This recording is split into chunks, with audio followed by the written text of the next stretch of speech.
Good afternoon. I am Specialist Lieutenant Kim Vetter, Michigan State Police Public Information Officer. Thank you for joining us for this afternoon's news conference. Joining us today is Governor Gretchen Whitmer, Colonel James F. Grady II, Director of the Michigan State Police, James Deere, ATF Special Agent in Charge for Michigan, FBI Acting Special Agent in Charge Reuben Coleman, Sheriff Chris Swanson, Genesee County Sheriff, and Chief William Rennie, Grand Blanc Township Police Department. Thank you. I'm here as governor to bring the full support of the entire state of Michigan to this community. I want to thank all of our local law enforcement, state police, federal agents for their swift response. I want to thank local fire and EMS and medical providers for saving lives and caring for those who are still fighting for their lives in the hospital. And thank the incredible Department of Natural Resources Conservation Officer and the local Grand Blanc officer for their brave actions to take down the shooter and their quick response. I think we can see the best of public service in all of these individuals.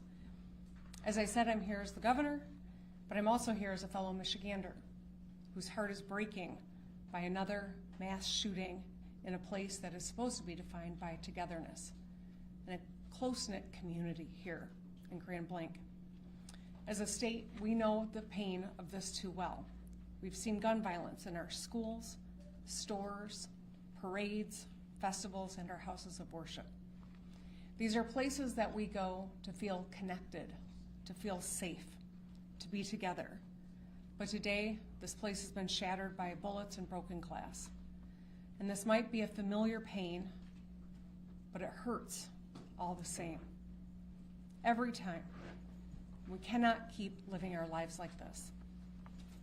I know that this community is reeling right now, and I want you to know that the state of Michigan has your back. Your grief is our grief. I ordered flags lowered statewide, and I spoke with President Trump yesterday, who wanted to share his condolences.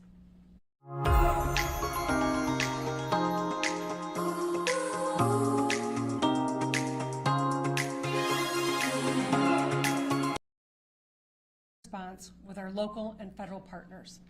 Folks here at the township, at every level, have been working closely together. If there's one thing I know about Michiganders, it's that we get through hard things together. And that's who we are. That's how the good people here at the Grand Blanc Church of Jesus Christ of Latter-day Saints live their lives. They worship together, they sing together, and they serve together. And that's why I was so proud to see powerful statements from interfaith leaders across Michigan denouncing this attack on a house of worship. They grieved for this congregation as though it was their own. They spoke with one voice for the basic principle that we all believe in, that you should be able to pray in peace in our state no matter who you are. I know that in the hours and days ahead, we will see the best of Michigan. We will see neighbors being neighborly, checking in with a call, bringing over some food, or offering a hug. We'll see medical providers work hard to save lives and treat those in need with scars both seen and unseen. We will see this congregation unite and rally together like never before and continue worshiping together, singing together, and serving together. Because that's who Michiganders are. We will stay in close contact and continue to work together. Now, like everyone I know, we have lots of questions. How could this happen? What created this moment? Why? And that's motivated by a genuine motivation to understand, to learn, to prevent in the future. But I want to caution everyone. While we are working hard, while the good men and women who are working hard are doing so with due diligence at this juncture, speculation is unhelpful and it can be downright dangerous. So just ask that people lower the temperature of rhetoric. Keep your loved ones close and keep this community close to your hearts. Let's keep doing the work together. Let's be kind and let's love our neighbors. Thank you, and now I'd like to introduce the head of the Michigan State Police, Colonel James Grady. Thank you, Governor, and good afternoon. Now, this community has been greatly impacted by yesterday's events. We are offering our deepest condolences to those affected by this tragedy. This horrific event is something that this community has never experienced. It is important at this time that we come together to support one another in this time of grief. We stand ready and willing to assist both our local and federal partners with any additional needs as this investigation continues. The Michigan State Police immediately responded alongside our public safety partners to secure the scene, provide support to our neighbors with our emergency support team serving search warrants, the bomb squad and K-9 team sweeping numerous locations for evidence and explosives. Additionally, our forensic science laboratories and our special investigation section continue to investigate the officer-involved shooting and work alongside our federal and local partners. I'd like to take a moment for everybody to remember that last year we put together an initiative called Stop a Plot. While we are committed to keeping our community safe, we also need your help. Again, it takes everybody. 53% of mass attacks leave a trail of clues leading up to them. And 2/3 of mass attackers elicited behavior that cause concerns. So we are asking our communities to stay vigilant, and if you see something suspicious, please contact local law enforcement or 911 immediately. We will keep the family in our prayers here at MSP as they continue to cover and we work together. Thank you for your time. Next up, we will have from the thank you. We will have ATS Special Agent in Charge for Michigan, James Deere. Good afternoon. My name is Jim Deere with ATF. I'm the Special Agent in Charge for ATF Michigan. On behalf of the men and women of ATF, I offer my deepest sympathy and condolences to this community and to the families affected by this tragedy, this horrific act of violence. There is no place in our society for this. There's absolutely no place. But it's become all too common, and as we know, we have become more and more desensitized. This community is hurting, and we are here to help them heal. As part of that healing process, ATF has brought in their national response team. This is a cadre of world-renowned investigators for arson and explosive incidents. They have been used all over the world, and they come from places as far as California, Hawaii, and they're here in Michigan now. They arrived last night, they've briefed, they're examining the scene, and that is what they're doing at this point. From ATF's perspective, I would encourage the community not to travel by the church. Those roads have been blocked off and access is controlled. While that might be a little disheveling for folks, we need that scene security for our investigators as they dig out this scene. So with that in mind, that's our ask for the community. We are also looking at the improvised explosive devices that were recovered during this investigation and looking towards that end as well. I need to introduce the acting Special Agent in Charge for the FBI of Detroit, Michigan, Reuben Coleman.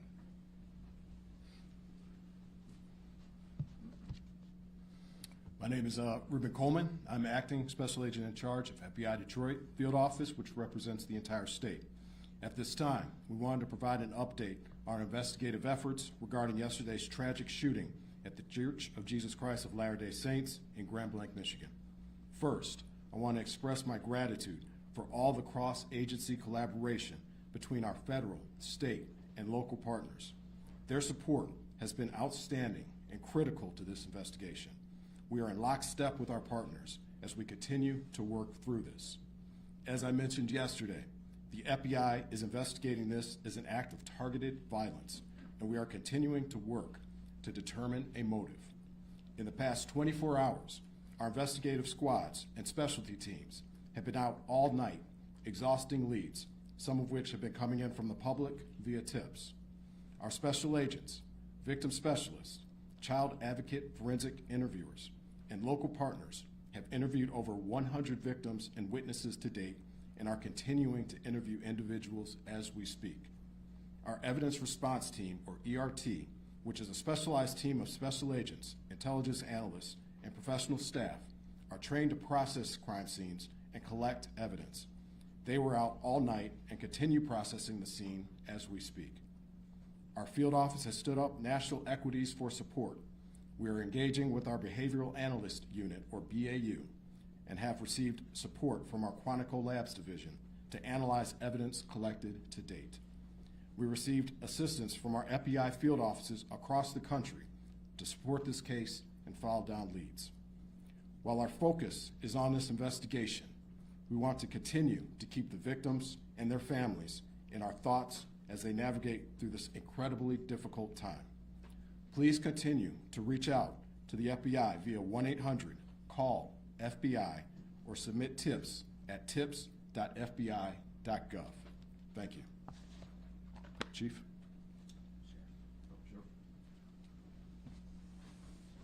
You prepare in peace to perform in chaos.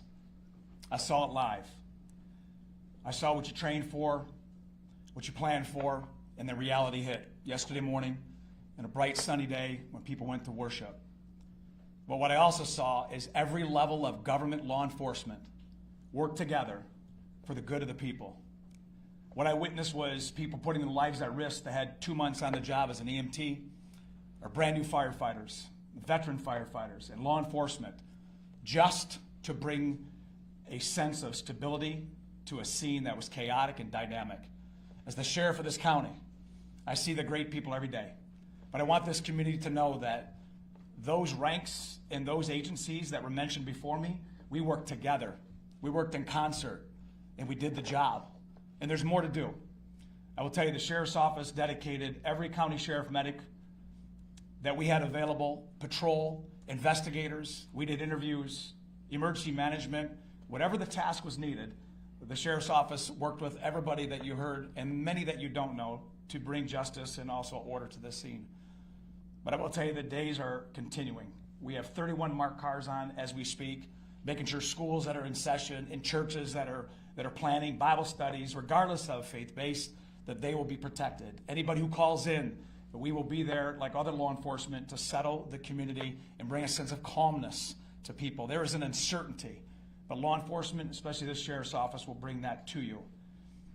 I will tell you that there are noble heroes who do not wear a uniform that went to that church yesterday.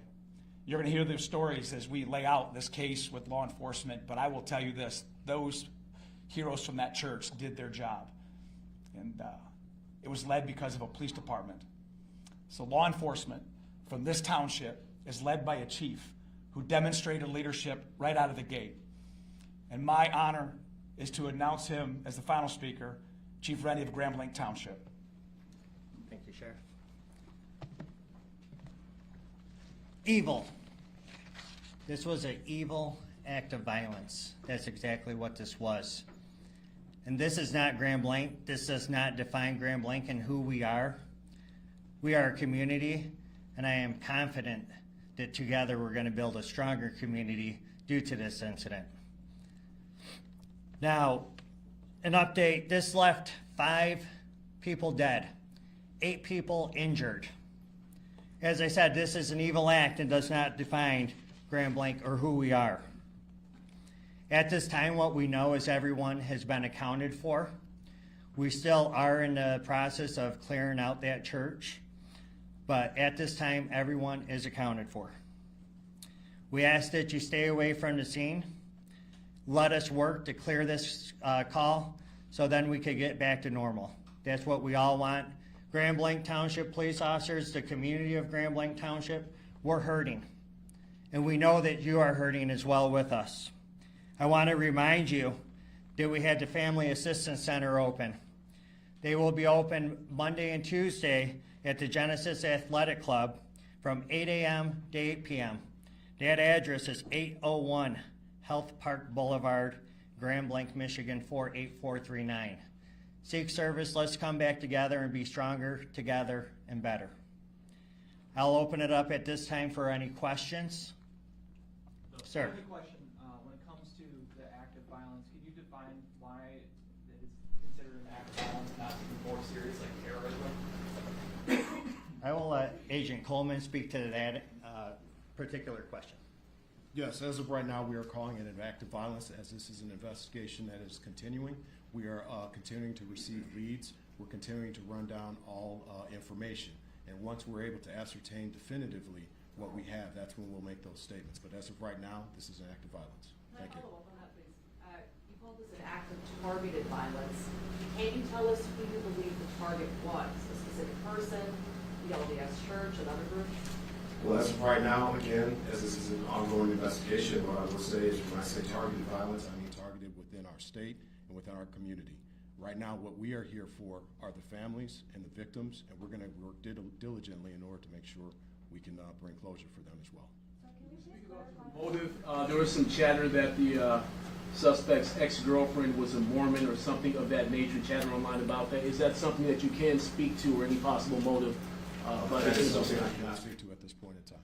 Thank you. Someone was arrested after driving through the barricade near the church. Can you share any information on that, why they were arrested, maybe what their intentions were? Yes, Chief. Yes, I could speak of you 100%. What do we know? Terry. No, so I just wanted to clarify, no more victims. You searched the church and... We have not completed search in the church, but as we know, everyone has been accounted for. That's going to be all the questions that we answered today. If you, this is our last press conference. If there's other pertinent information that develops, we will let you guys all know and post that on our social media account, Grand Blanc Township Police Department Facebook page. Thank you.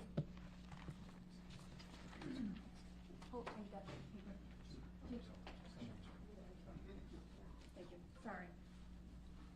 I'd just like to note that Dr. Michael Danick, the Medical Chief of Staff from Henry Ford Genesis, will be available for questions after this news conference. He's here on the side of the room. Does anybody need any spelling of names? No? Would it be possible to just bring them up right now? Sure. Yeah, We're good. Yep. Can we also confirm right now, are there 8 injured still at the time? So it's 5 that including the shooter, 8 injured? Correct. Thank you. Hi, everybody. I'm Lauren Zakalik. I'm the PR director at Henry Ford Health. I'm going to introduce now Dr. Michael Danick, normal spelling for Michael, D-A-N-I-C. He is our medical chief of staff at Henry Ford Genesis Hospital. He's going to make some opening remarks, talk about what happened yesterday. We'll take a few questions. Thank you. Thank you. Thank you very much for having me. It was a very sad day for our community. Our law enforcement did amazing, as well as our medical staff throughout the entire Genesee County area. Henry Ford Genesis was prepared and did extremely well. And we also like to thank Hurley and McLaren for taking great care of all the patients. An update on what we have had is we had a total of 8 patients at Henry Ford Genesis from the ages of 6 to 78. 5 were gunshot wounds and 3 were smoke inhalations. 2 of the smoke inhalations have been discharged. 1 is still intubated at this time. For the gunshot wounds, 1 had sustained gunshot wounds, multiple to the chest and abdomen, is in critical condition.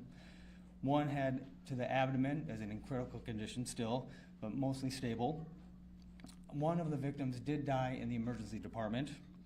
1 child came in, was stabilized, and then transferred, and then there was another gentleman who had a gunshot on the leg. The trauma team was really well prepared for this. They activated the Mass Casualty Incident Command. Our trauma surgeon, Christopher Ash, was on the team, and John Vance, one of our other trauma surgeons, helped lead the charge. Dr. Sandy Ross was the ER attending at the time and did a phenomenal job of triaging. All of the community members came together. We hate having to prepare for these kind of events, but we are prepared, as well as the other hospitals in our community. We're very grateful to be helping to serve this community, and will continue to do for years to come. So, Any questions? How many were Y'all under said the age what of 18? round struck the victims? You said some was shot in the chest and abdomen. Was this with rifle, 223 round handgun? Can you speak? I don't have information on the caliber. How many were under the age of 18? I don't have that answer either. We just, What was the age range it was 6 to 78. of the people found in the church after it was evacuated? Do you know anything about the suspected cause of death of those two people? I do not, and I can't extrapolate either. Can you tell us more about the child that you mentioned? Was that child shot, boy or girl, 6-year-old? Had an injury to the arm, and out of an abundance of caution, was transferred to another hospital. Was the injury a gunshot wound, do you know? I can't verify that. Dr. Danik was one of the physicians that was treating patients yesterday. If anybody wants to ask him about his experience and just being there. I will say it was very interesting taking care of our community members in this kind of a traumatic experience. We had a number of our residents who were members of the church and were on site. Not only were they victims, they were also first responders. And having your friends and family come in injured and taking care of them is a really incredible experience. They were heroes. Those on the scene were absolute heroes, going in and out of the fire to drag people out, helping each other take care of the victims on the scene. And the community really came together. We'll take two more questions. I wanted to ask, have you ever seen anything even like to this extent in our community, and what was that like for you to respond to? Never in our community. A lot of us who have trained in the trauma settings have dealt with gunshot wounds, so everyone who's on the staff there has dealt with these types of injuries in the past. It's just strange when it's your community hospital. Last question. I understand there are some nurses that are on strike and wanted to help but then were turned away. Are you able to talk a little bit about that? Yeah, we're very happy that the instinct was to help, and we have a great loving community, and the instinct was there, but I cannot comment on the work stoppage. All right, thank you. Sorry, doctor, just quickly, when you said residents, you meant residents of the community, right? Resident physicians, those in Resident physicians? training. Okay. Thank you. Thank you. All right, thank you.